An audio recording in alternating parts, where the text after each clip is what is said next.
Aqui tá mais claro, aquela hora não tava enxergando nada.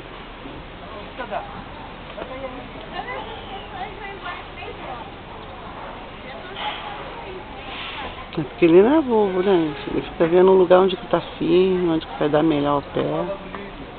Raciocina. Ele passa, só um pé em cada item, um do lado de cá, um do lado de lá.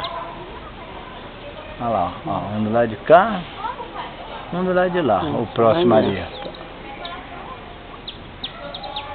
O Renan também tá devagarinho.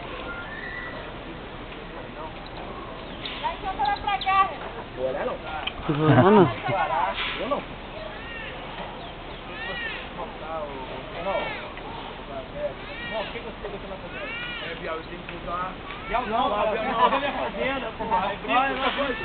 Tá abrindo pro Júnior. Sobe mais, Renan! Porra!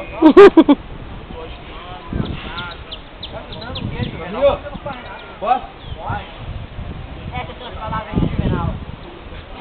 Juvenal, acabou seu tempo, Juvenal. Não quero te incomodar, mas acabou seu tempo. Obrigado aí, Brasil.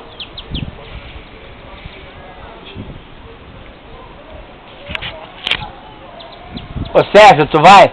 Vou agora. Então vai logo pra gente... Tá ficando feio por lá de novo.